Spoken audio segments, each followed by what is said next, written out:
Dearborn recently celebrated its 16th annual Free Comic Book Day at Green Brain Comics. This fun-filled event brings out comic book lovers and non-lovers alike for a day of everything comics. From guest comic creators to craft stations to some furry friends, there was a variety of interests for everyone in attendance. Today's Free Comic Book Day at Green Brain Comics. We're giving away thousands of free comics made specifically for today. We've got a bunch of local creators in attendance selling their comics, exhibiting their wares.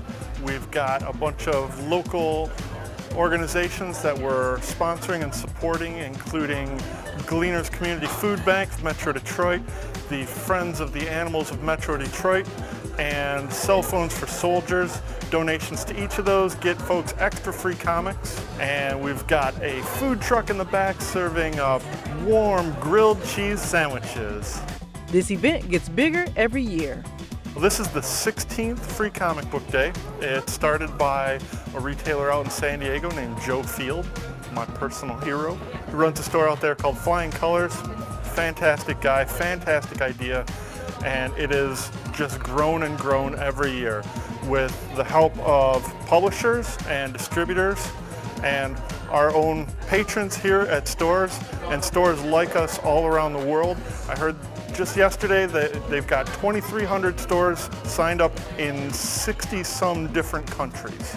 So this is a truly international event, and it grows and gets more exciting every year. This event wouldn't be possible without Green Brain Comics, a mainstay in the community.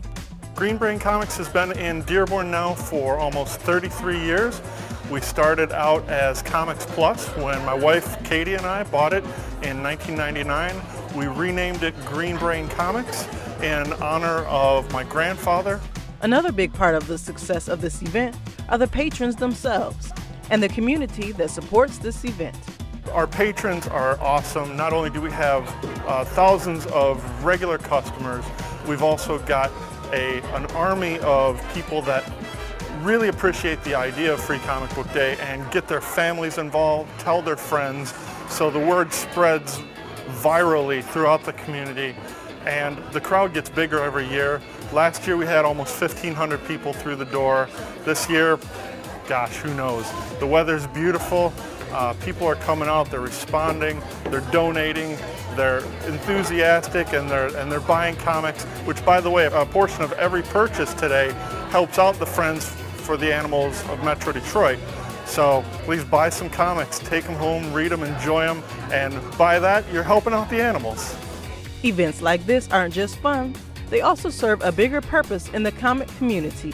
Of course, it's imperative that we help out local comic creators. I think it's super important, not only for their art, but also for the life of comic books. We want the vibrancy, the vitality of the new generation coming up. So we want to make sure that they're supported, they find an audience, and their career grows from that. One of the best parts of the event were the free comics, which there were plenty of. There's some really phenomenal free comics this year. We've got choices for the kids. We've got a Dragon Ball that intros the new story. We've got stuff for the teens.